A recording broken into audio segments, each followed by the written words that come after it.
Ibu Zakia SPD MPD. Waktu dan tempatnya silakan.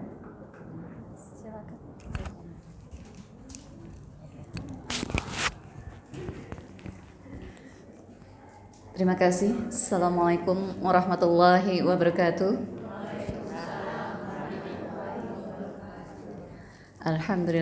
Alhamdulillahilladzi hadana li hadza wa ma kunna linahtadiya laula an hadanallah. Asyhadu an la ilaha illallah wahdahu la syarikalah wa asyhadu anna Muhammadan abduhu wa rasuluh la nabiyya ba'da. Allahumma shalli wa sallim wa barik ala sayyidina Muhammad wa ala alihi wa sahbihi ajma'in. Amma ba'd. Yang kita hormati, kita cintai, kita sayangi guru kita, bunda kita, Bunda Hajah Profesor Dr. Siti Salmiah MA.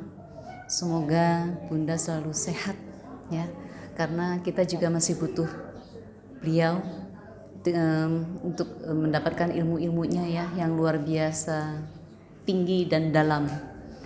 Yang saya hormati Ketua Yayasan Jabal Rahmah Bapak Abdul Hakim Eskom MM, yang saya hormati Ketua Dewan Pendidikan Ibu Inawati SPD, yang saya hormati Ketua FOS Bunda Inaya, yang saya hormati Kepala TPQ Arafah Bunda Zubaidah, yang saya sayangi juga semua para bunda-bunda ustazah-ustazah TPQ Arafah. Insya Allah sehat selalu, istiqomah dan selalu sabar ya mendidik santriwan dan santriwati TPQ Arahmah, juga para bunda-bunda santriwan santriwati TPQ Arahmah. Mohon maaf saya tidak bisa sebutkan namanya satu persatu, namun tidak mengurangi hormat saya kepada para bunda semuanya. Puji syukur marilah kita panjatkan kehadirat Allah Subhanahu wa taala yang telah memberikan rahmatnya pada kita semua, sehingga di sore ini kita bisa bersilaturahim. Salam serta salam marilah kita sampaikan kepada junjungan kita Nabi besar Muhammad sallallahu alaihi wasallam yang telah membawa kita dari dunia kegelapan ke dunia terang benderang, dari dunia jahiliyah ke dunia pendidikan. Semoga kita istiqomah menjalankan sunnah-sunnahnya. Untuk hari ini kita akan bicara tentang bullying ya.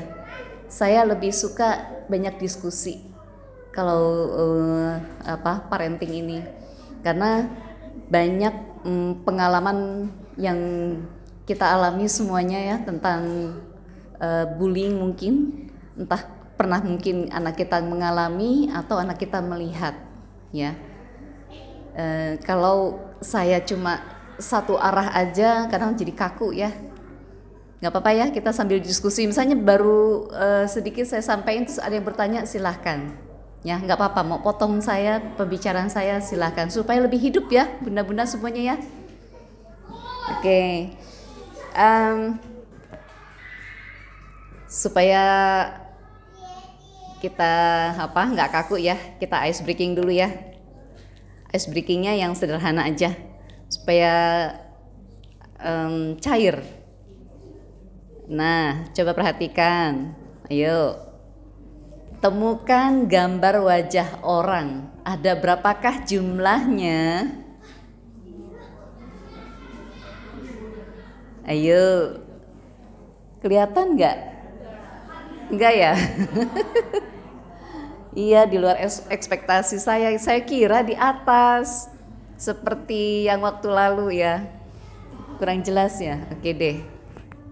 Ini sebenarnya ada gambar.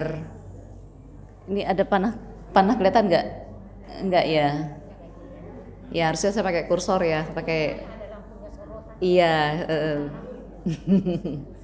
Oke ya, ini ya. Ada 3 ya nih yang gelingkari. Gambar muka bayi. Kalau yang masih muda mungkin kelihatan jelas ya. Kita yang di atas 50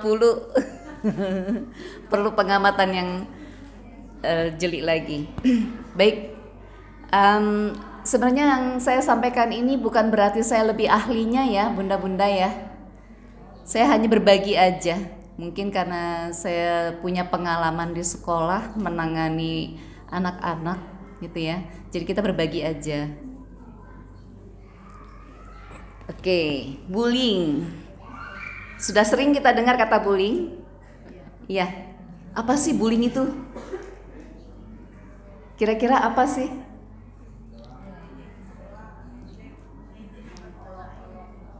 Agak kenceng. Oke. Gak bisa ya? Ini cuma mungkin yang panjang. Apa Bu? Mengolok-olok. Ya. Terus apa lagi? Apa sih bullying? Kalau dalam bahasa Indonesia berarti perundungan ya. Di Indonesia kan perundungan. Asal katanya bully.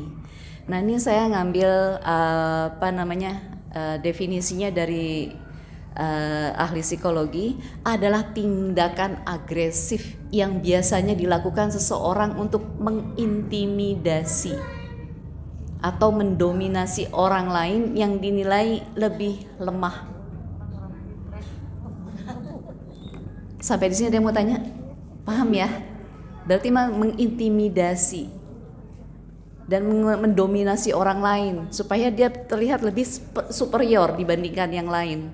Yang lain tuh gak ada apa-apanya. Nah, bully itu biasanya dialami oleh siapa aja sih?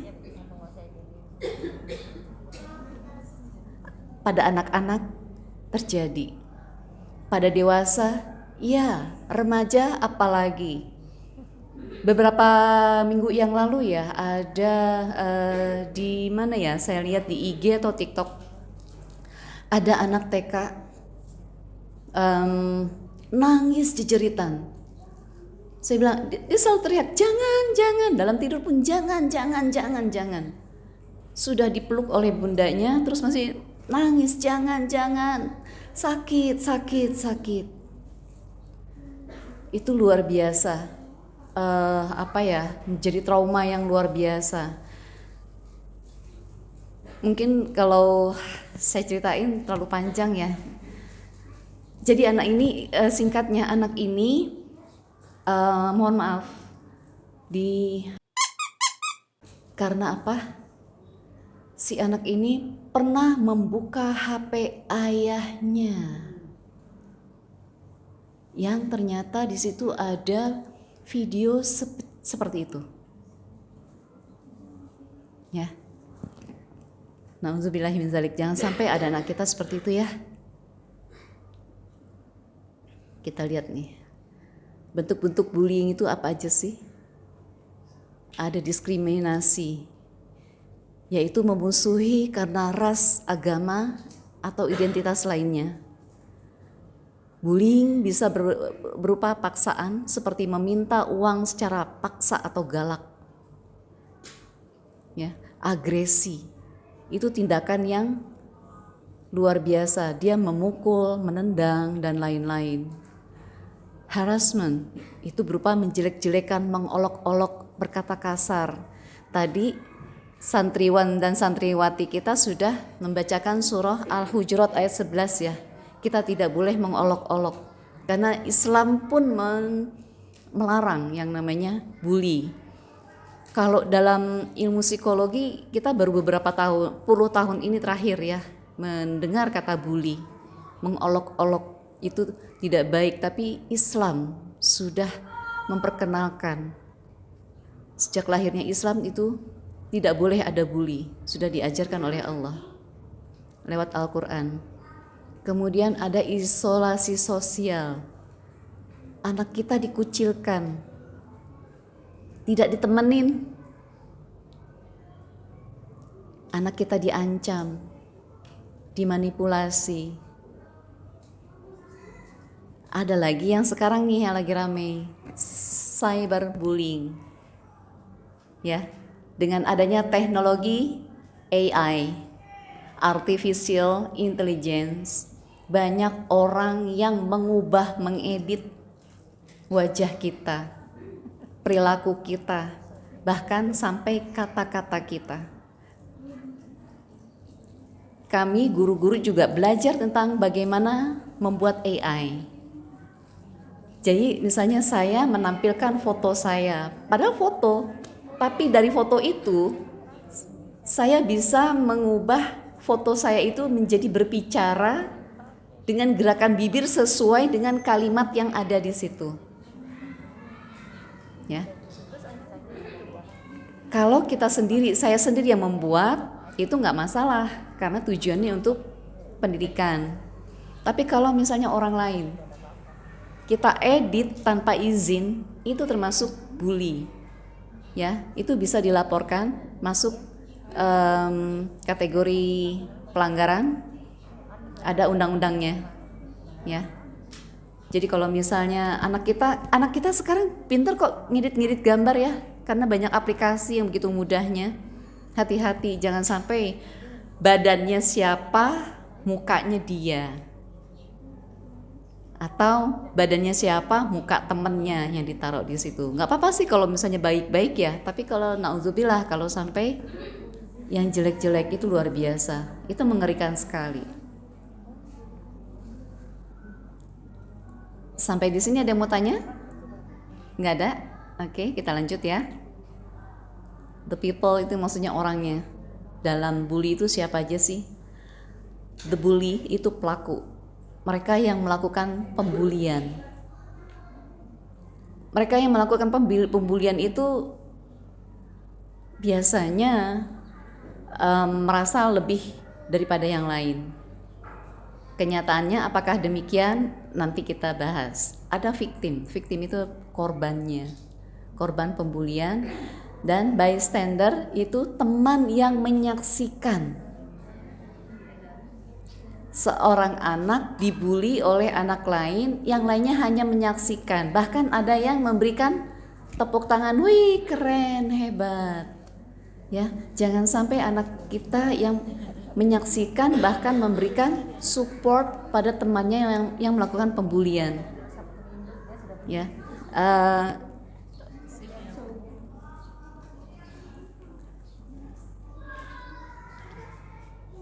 ini saya coba lontarkan kepada bunda-bunda. Mungkin ada yang bisa jawab mengapa mereka membuli. Kira-kira apa sih? Terfikirkan nggak? Ya, merasa lebih dari yang lain, makanya dia melakukan pembulian. Ya, Nin ya panggilnya. Iya bagus Nin. Luar biasa Nin. Yang lain ada lagi? Ada lagi yang lain?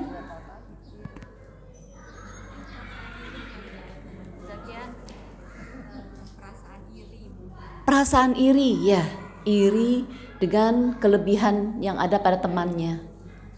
Ya, betul. Sebenarnya banyak ya alasan-alasan kenapa mereka membuli. Ini saya tuliskan berdasarkan apa yang saya tangani, ya, berdasarkan pengalaman.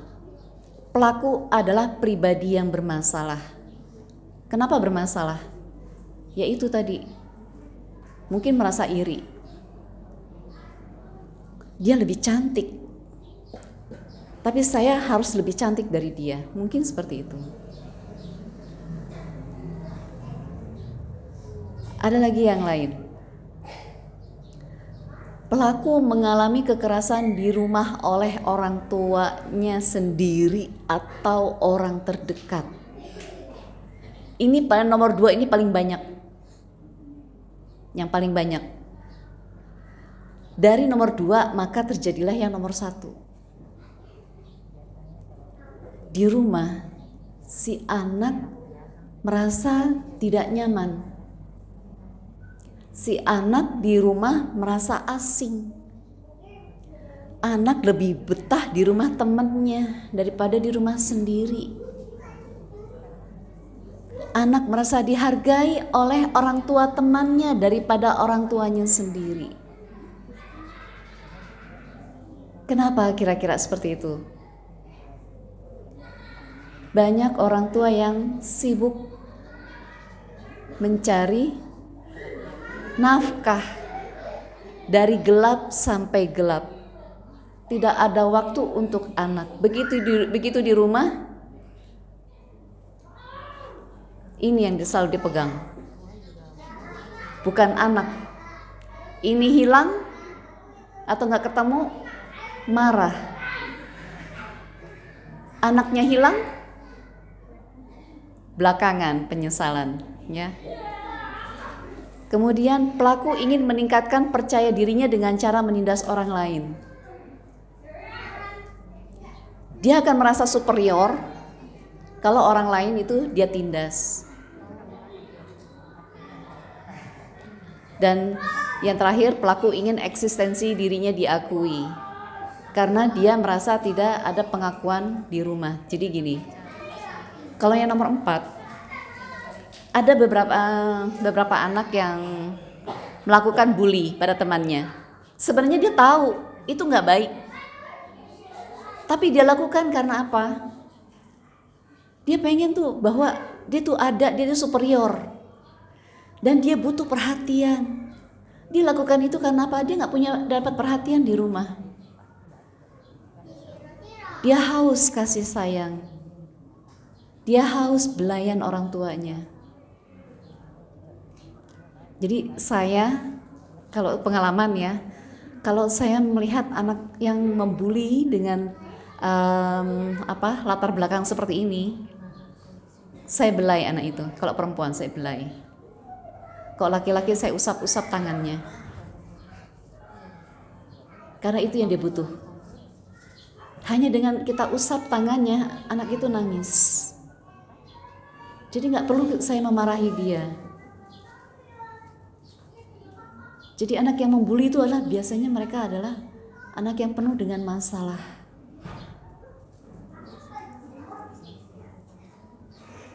Dia menginginkan sesuatu tetapi tidak dapat dari rumah. Sayangnya masih banyak orang tua yang saat ini hanya mengukur kebahagiaan itu dengan materi. Kan saya sudah penuhi apa yang dia pengen. Dia pengen motor, saya beliin. Dia pengen sepatu bermerek, saya beliin. Dia pengen ganti HP yang terbaru, saya beliin. Apalagi yang kurang? Padahal bukan itu yang dibutuhin anak.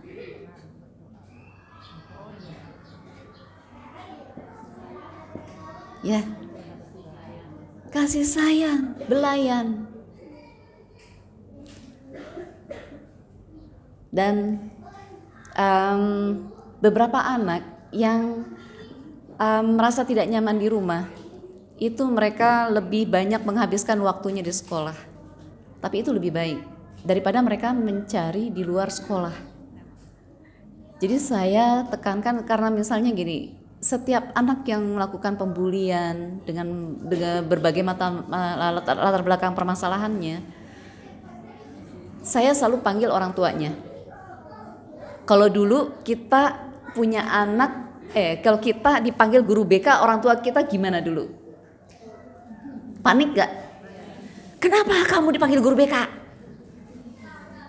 Kenakalan apa yang kamu perbuat? Bahkan ada orang tua yang pernah berpesan ke anaknya ketika daftar ke sekolah. Kamu sekolah yang baik ya, yang rajin. Jangan sampai dipanggil oleh guru BK. Mama malu kalau kamu dipanggil guru BK. Ya, padahal sayang sekali kalau anak nggak dipanggil guru BK. Di sekolah alhamdulillah saya nggak perlu manggil anak-anak ke ruang BK, tapi mereka sendiri yang datang. Kadang suka ngintip-ngintip. Lagi sibuk gak bu? Sesibuk apapun saya selalu berbohong. Enggak, ibu gak sibuk. Jadi datang ke ruang BK. Boleh saya konsul bu? Oh ya silahkan. Seperti itu. Jadi anak kalau sudah satu kali datang, pengen lagi datang. Bahkan sekarang ini orang tua datang sendiri, gak perlu saya panggil. Karena si anak cerita ke orang tua seperti itu. Jadi kalau itulah kenapa setiap sekolah wajib ada guru BK. Karena begitu banyak permasalahan antar anak dengan teman sebayanya, dengan yang lebih kecil, dengan yang lebih tua. Kalau idealnya sih dari TK guru BK itu sudah ada ya, gitu. Ya, tapi alhamdulillah guru TK sekarang kan wajib berlatar belakang pendidikan PAUD, pendidikan anak usia dini. Di situ dipelajari ketika kuliah PAUD itu mereka mempelajari psikologi perkembangan. Jadi tahu bagaimana kondisi anak sesuai dengan usianya. Di SD di Indonesia belum ada ya, tapi di negara-negara maju SD itu sudah ada konselor. Saya ini sebutnya konselor ya kalau spesifikasinya ya, konselor itu ada gitu. Karena kenapa ada ini permasalahan. Jadi sebenarnya anak yang ditangani guru BK itu bukan hanya anak yang nakal, tapi anak yang punya masalah dan anak yang punya prestasi. Jangan sampai salah mengerti ya, anak yang punya prestasi pun perlu ditangani oleh konselor ataupun guru BK. Supaya apa? Mereka tidak salah dalam melanjutkan pendidikan yang lebih tinggi. Ya, misalnya kalau dari SD mau ke pesantren atau mau ke SMP atau dia mau ke MTS, nah itu pun harus ada arahan dari guru BK-nya atau konselor. Dari SMP, apakah dia mau ke SMA, IPA atau IPS, atau dia mau ke SMK, jurusan apa? SMK itu di Indonesia itu sekitar 153 jurusan, ya banyak sekali. Mungkin sekarang lebih banyak lagi deh kalau nggak salah. Atau dia mau ke pesantren. Nah, itulah pentingnya guru BK menangani siswa yang berprestasi. Apalagi saat ini nih, di bulan Januari Februari guru SMK, SMA menangani anak-anak yang eligible, artinya mereka yang punya prestasi untuk bisa memilih perguruan tinggi negeri. Jadi mereka bisa daftar ke perguruan tinggi negeri nggak pakai tes lagi, pakai nilai rapot. Nah, jangan sampai mereka salah pilih jurusan. Gitu. Jadi kesana deh ya. Dari bully ke sana, nggak apa-apa ya. Itu hanya intermezzo, tapi itulah kenyataannya. Apa yang harus dilakukan oleh orang tua ketika anak kita dibully? Kira-kira gimana, Bu? Gimana kita tahu kalau anak kita dibully? Dia merasa tidak nyaman di tempat itu, misalnya kayak di sekolah, terus dia kena bully, pasti anak itu akan merasa tidak nyaman. Entah dia itu misalnya kayak aku nggak mau sekolah mah gitu. Iya, aku nggak mau sekolah mah, aku di rumah aja. Padahal kemarin-kemarin nyaman ya, kemarin rajin ke sekolahnya, bangunnya lebih cepat, lebih awal, terus mandi pun nggak pakai dimandiin lagi, itu udah semua udah rapi gitu ya. Berangkat ke sekolah lebih awal, tiba-tiba aku nggak mau sekolah, aku mau pindah sekolah. Itu terjadi pada anak TK, SD, SMP, SMA maupun SMK. Tiba-tiba saya mau pindah jurusan. Itu mungkin kalau anak yang terbuka dengan orang tua ya. Anak yang ekstrovert, bagaimana dengan anak yang introvert? Kira-kira gimana? Kita bisa lihat anak ini dibully atau tidak, bagaimana ceritanya? Kalau anak introvert itu kan sulit ya untuk bercerita. Karena di pikiran dia, ini adalah masalah saya. Saya harus hadapi sendiri. Saya harus tangani sendiri. Meskipun dia tahu dia nggak sanggup, tapi terus dia pendem. Bagaimana kita tahu kalau anak itu dibully? Mungkin bunda-bunda pernah mengalami atau mendapatkan putra-putrinya seperti itu?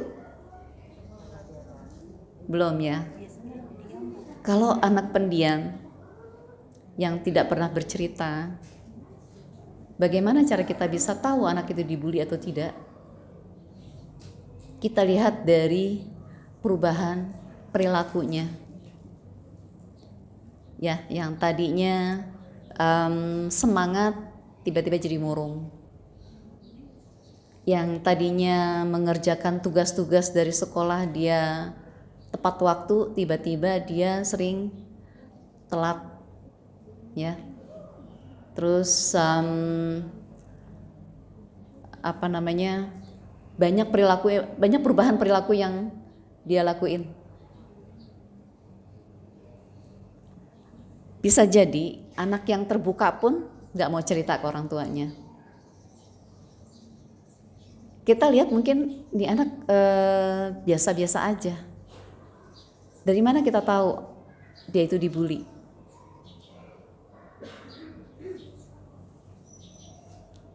Itu pun dilihat dari perilakunya. Yang tadinya mungkin dia ceria, tiba-tiba marah, pulang-pulang marah, atau pulang-pulang nangis. Kenapa? Enggak apa-apa, pengen nangis aja. Pernah gitu enggak? Dia nggak mau cerita. Atau tiba-tiba ada dia lagi makan, tiba-tiba sendoknya dibanting. Kenapa? Enggak, jatuh. Enggak sengaja jatuh. Ini berbahaya kalau anak seperti ini. Kalau kita diemin, oh jatuh, makanya hati-hati. Kalau kita seperti itu mungkin beres ya menurut kita. Tapi jauh lebih dalam, kemungkinan anak ini akan nangis karena dia memiliki ketidaknyamanan yang dia tidak berani ungkapkan ke orang tua. Karena biasanya pembuli itu memberikan ancaman, awas loh kalau ngadu, ya, jangan cupu loh jadi anak, ya. Dengan ancaman itu dia nggak berani cerita dengan siapapun. Dia akan memperlihatkan seolah itu fine aja. Kita lihat ketika dia sendirian, kok tiba-tiba dia menangis, atau dia tiba-tiba memukul sesuatu atau membanting sesuatu, itu kita perlu hati-hati. Kalau sudah seperti itu, bagaimana peran orang tua pada anak korban bullying? Pertama, berikan rasa perlindungan yang aman pada anak. Kita peluk, yakin anak ini nangis. Karena beberapa kali saya lakuin itu ya. Dia nggak ngomong, datang, diam. Yang perempuan saya peluk, tiba-tiba nangis, seperti itu. Kalau yang laki-laki saya usap-usap aja tangannya, usap-usap, seperti itu.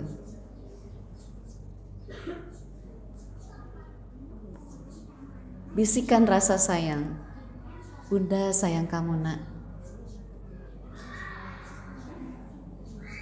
Apa yang kamu rasakan, Bunda juga merasakan. Kamu sedih, Bunda sedih. Kamu bahagia, Bunda pun bahagia.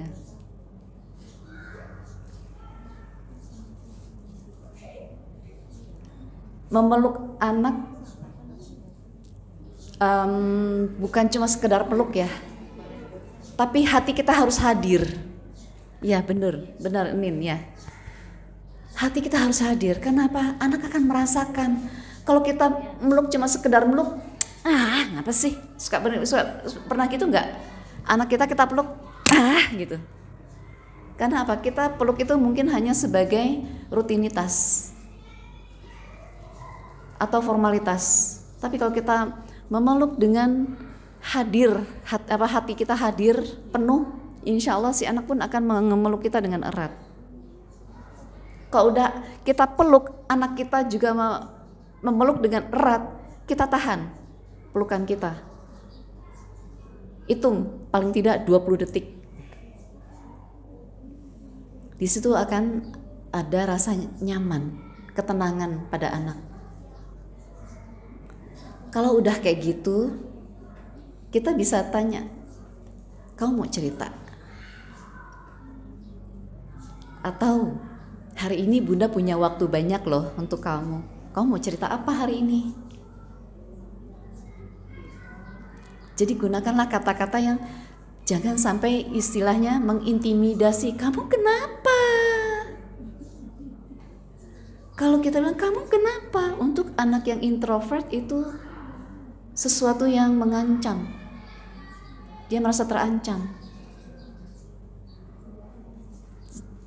Jadi kita bermain dengan kata-kata. Bunda hari ini punya waktu untuk kamu. Hari ini bunda bahagia berada di sisi kamu. Ya, jadi kita tunjukkan kehadiran kita pada anak. Kemudian hindari ucapan maupun tindakan kasar dan berteriak. Oh, jadi kamu kenapa tadi di sekolah? Kenapa? Nah, itu dihindarin tuh. Kok kamu gitu sih sama bunda? Gak mau cerita, gak mau terbuka? Emang bunda apa? Kamu jangan cerita sama orang lain, jangan terbuka sama orang lain. Kalau kita seperti itu, si anak akan lebih besar proteksi dirinya, membentuk benteng. Dia akan lebih terbuka pada temannya sendiri. Kemudian yang ketiga, berusahalah untuk hadir saat anak butuh perhatian. Sesibuk apapun kita, ketika anak kita butuh perhatian, tinggalkan. Lagi masak, lagi numis apa-apa, matiin kompornya, samperin.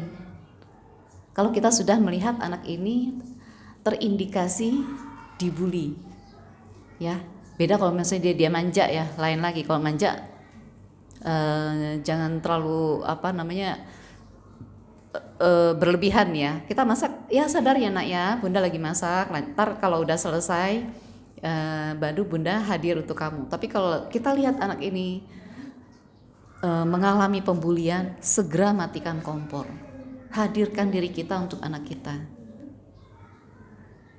Dan yang paling penting ini, ciptakan komunikasi yang baik.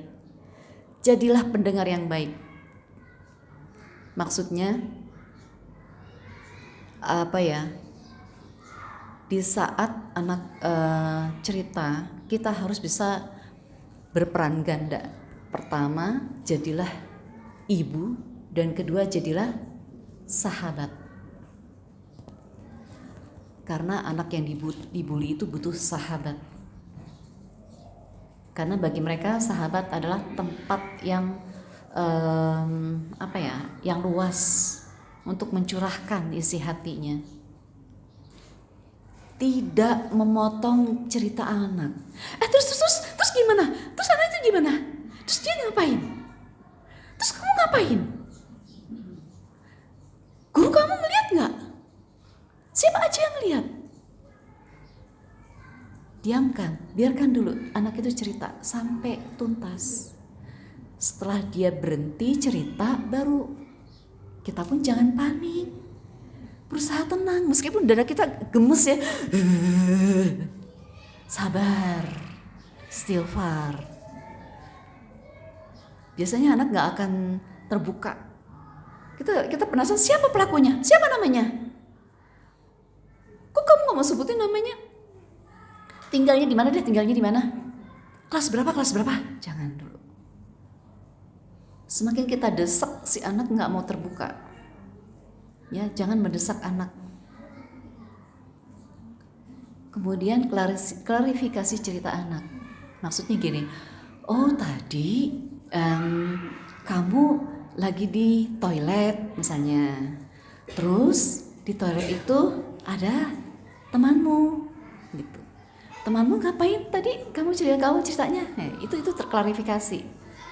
Jadi untuk mengulang apakah benar yang diceritakan si anak ini benar-benar terjadi.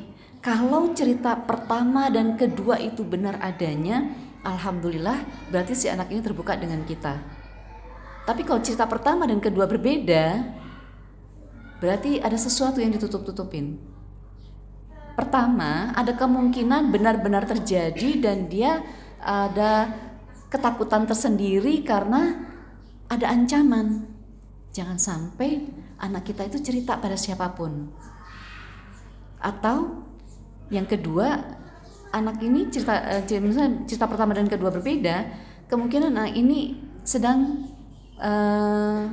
menceritakan temannya,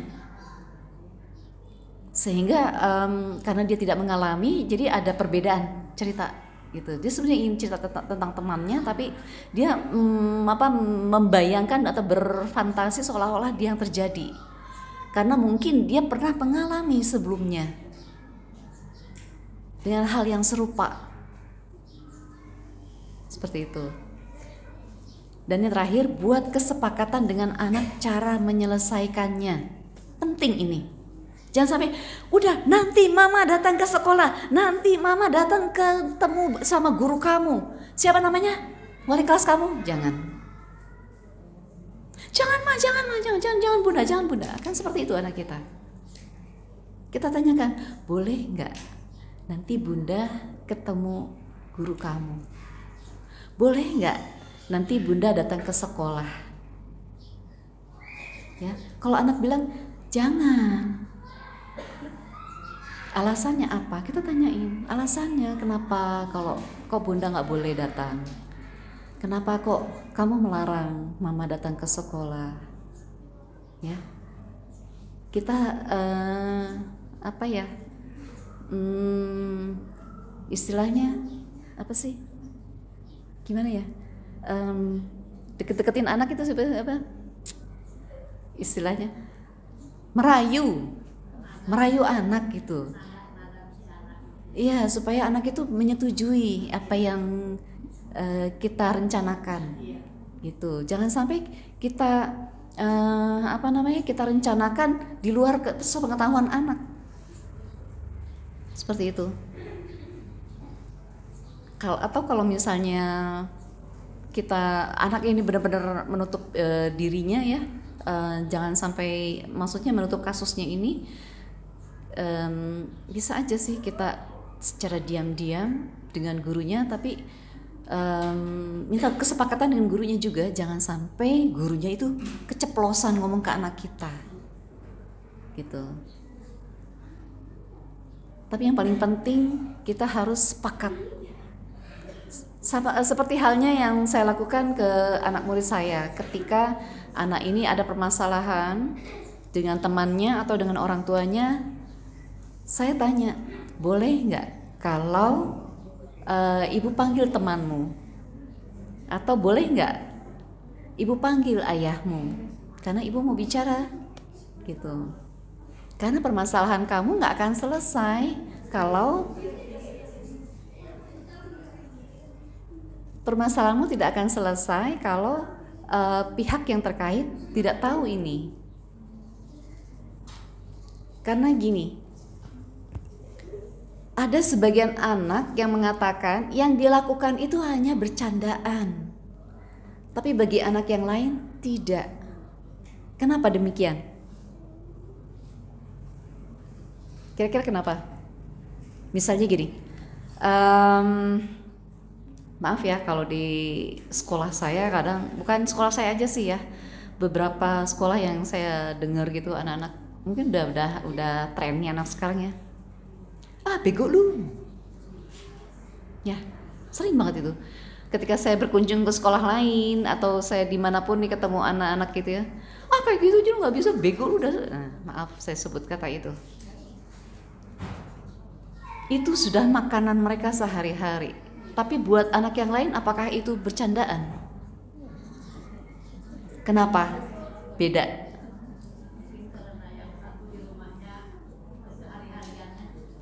Bener ini, bener banget. Ya bener, semua.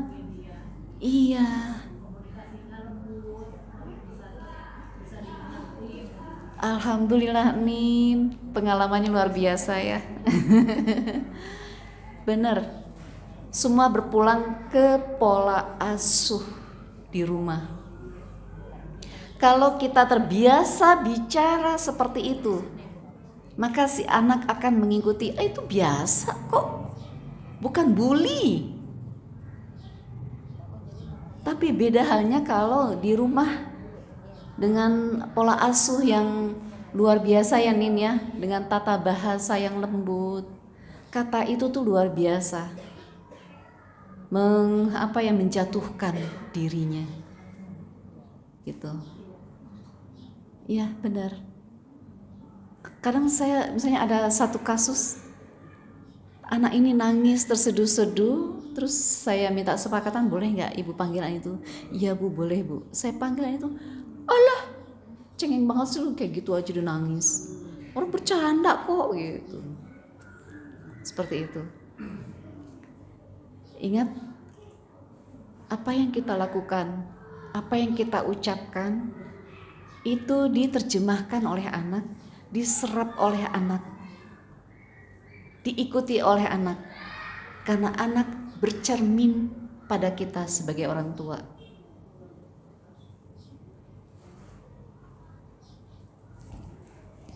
Sampai di sini dia mau tanya atau berbagi cerita? Oke, nggak ada. Saya lanjut.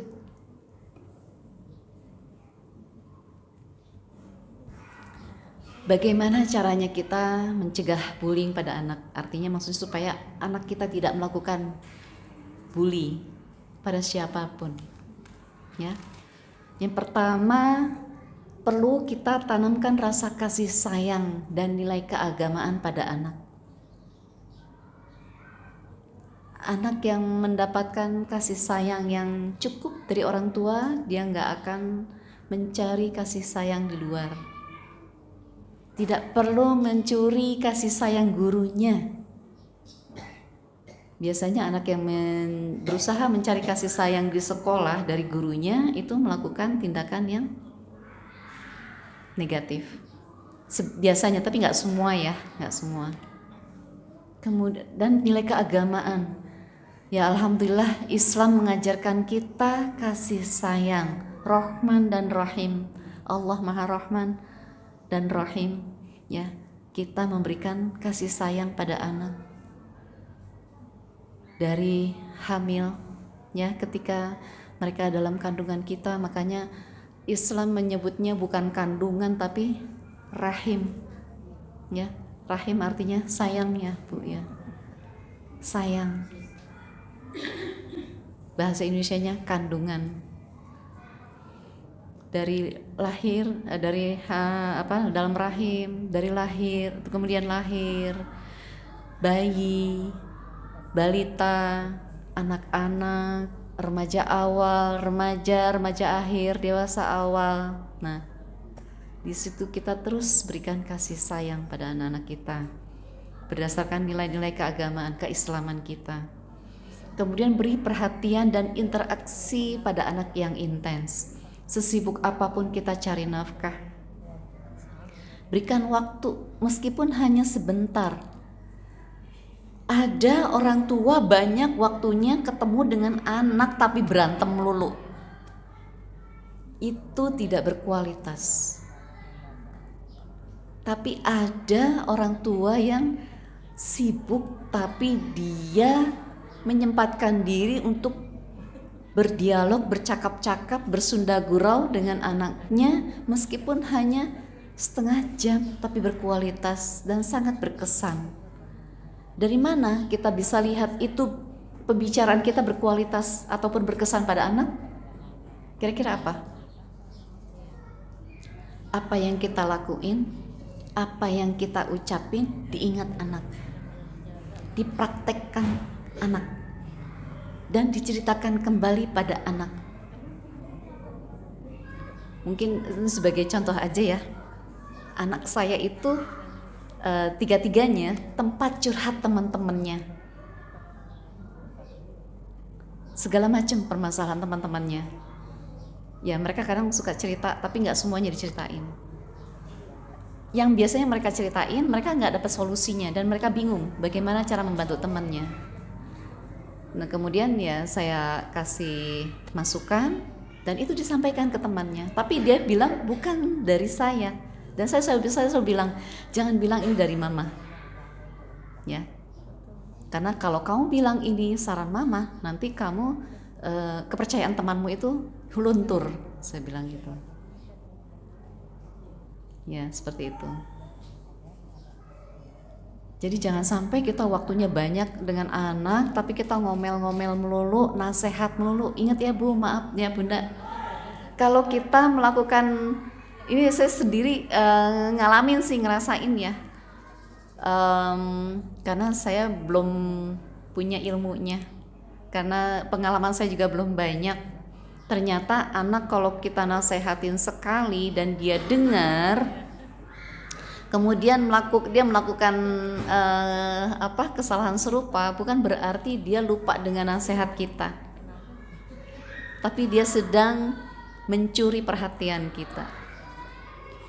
Kalau kita nasehatin berulang-ulang, yang ada anak bosan. Semakin sering kita memberikan nasihat yang sama, dengan kata-kata yang sama, dengan nada dan intonasi yang sama, maka anak akan semakin bosan dan melakukan tindakan yang lebih menyebalkan kita. Gitu.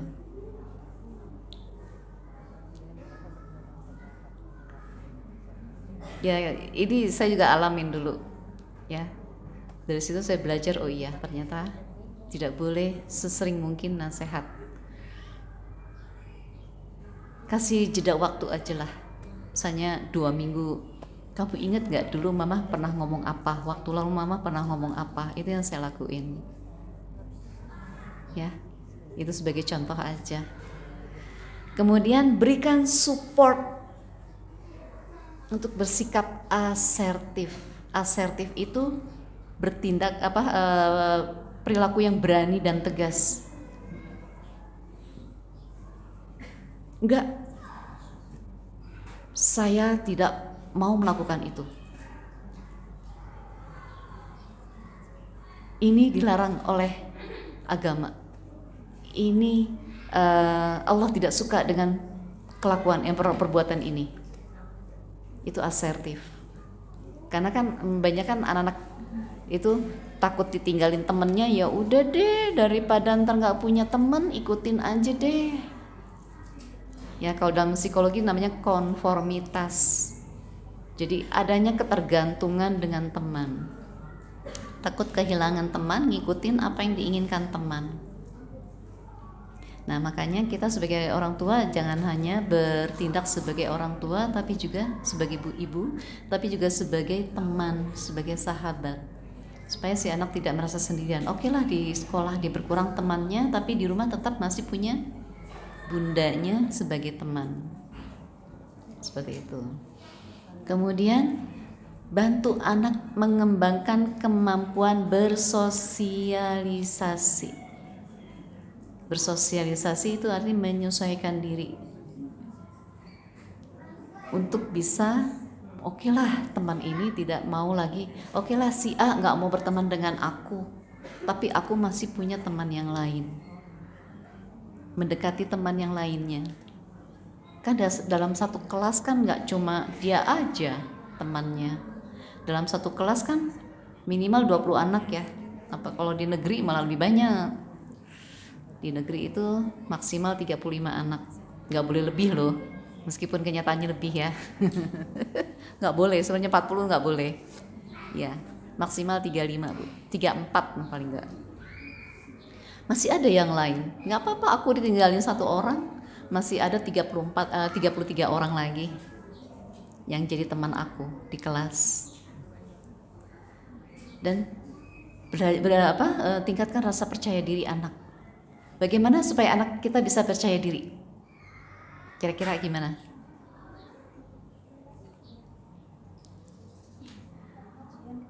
Pujilah ketika dia melakukan sesuatu yang baik.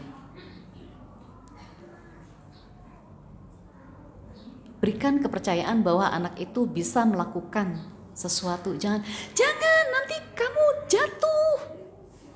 Biarkan dia mencoba. Sini. Sepatunya bunda iketin. Kamu belum bisa kan? Sini bunda iketin. Nanti kamu tenang aja duduk di sini, nanti bunda ambilin bajunya. Biarkan dia ambil baju sendiri. Biarkan dia pakai baju sendiri. Dia mengancingkan baju sekolahnya sendiri. Jangan kita yang kancingin. Karena sekarang ini lagi rame ya generasi strawberry. Pernah dengar generasi strawberry? Strawberry kayak gimana sih? Cantik tapi lembek. Cantik, imut, ya. Terus tapi dalamnya lembek, dipencet langsung benyek gitu apa ya? Seperti itu.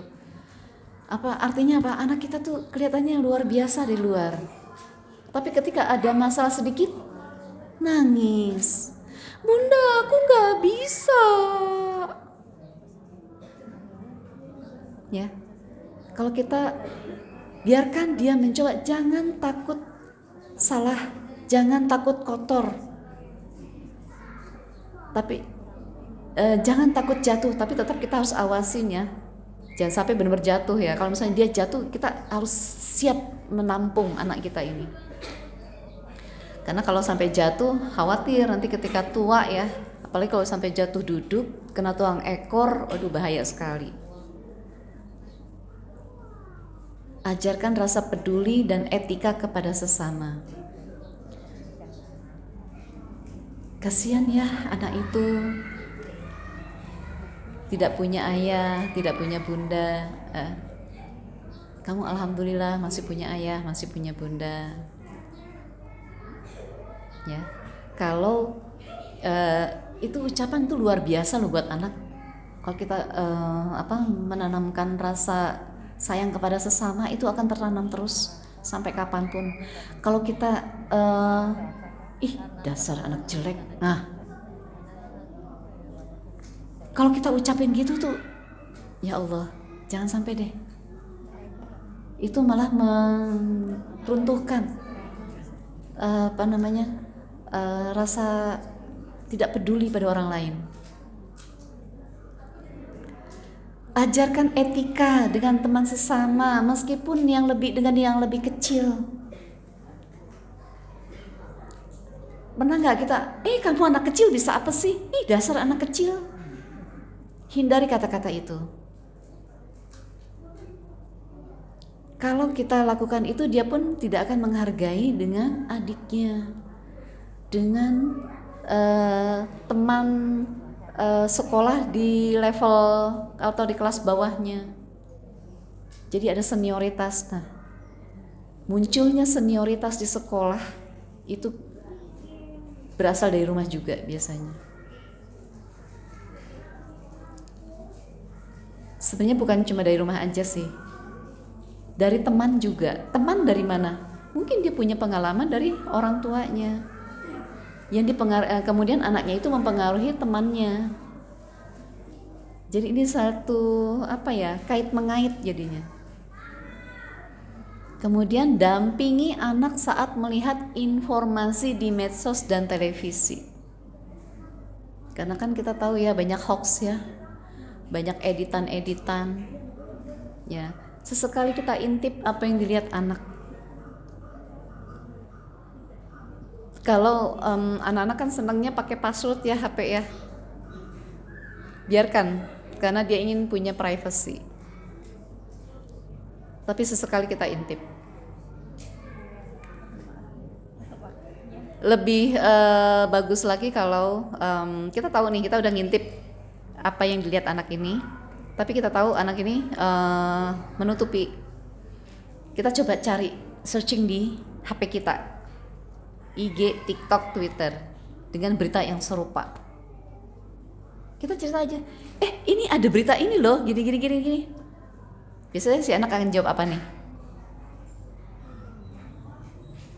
Kalau yang saya suka lakuin gitu ya, karena kan anak saya udah gede-gede, saya suka ngintip. Ini ada berita, iya mah. Nah, ini kan gini. Jadi dia lebih banyak cerita. Kalau kita sudah terbiasa kayak gitu. Jalin komunikasi positif dengan pihak sekolah. sekarang alhamdulillah ya sudah ada, biasanya di sekolah-sekolah sekarang dibikin grup WA orang tua ya. Ya alhamdulillah dengan adanya grup WA itu komunikasi antara kita sebagai orang tua dengan guru itu jadi intens. Kita tahu tugas apa aja dari sekolah, terus bagaimana perbincangan anak kita mungkin itu akan tersampaikan oleh guru. Oh, waktunya habis ya. Oke, sampai di sini mungkin yang saya sampaikan. Mudah-mudahan jadi bahan diskusi kita bersama. Lebih kurang mohon maaf. Hadanallah wa iyyakum ajmain. Wassalamualaikum warahmatullahi wabarakatuh. Waalaikumsalam warahmatullahi wabarakatuh. Alhamdulillah, Masya Allah, luar biasa ya Bunda-Bunda. Sepertinya waktu kita kurang gitu ya Bun ya. Padahal kita 1 jam lebih ya kita duduk di sini, tapi kok kayaknya nggak berasa ya Bun ya, karena memang pembicara kita luar biasa dan materinya juga bagus sekali. Jadi Masya Allah, tapi mohon maaf sekali lagi karena sebentar lagi mau maghrib ya karena kita kegiatannya sore nih belum juga kegiatan yang lain. Ibu gimana, mau ada pertanyaan atau bagaimana? Boleh Bunda-Bunda, 1 atau 2 pertanyaan silahkan, monggo yang ingin bertanya. Masih ada waktu, monggo silahkan yang mau bertanya.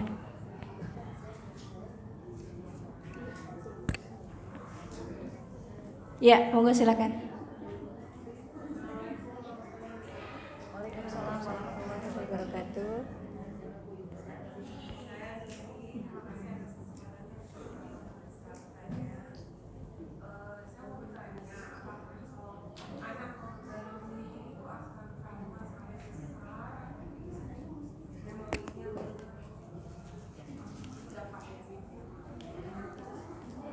Baik, langsung dijawab aja ya Bu ya. Oh ya, sebelumnya saya mohon maaf, harusnya kita punya jadwalnya pagi ya. Kalau pagi kan luang waktunya karena ada acara tiba-tiba ya. Saya ditugaskan perjumsa, perkemahan Jumat Sabtu, baru selesai tadi zuhur.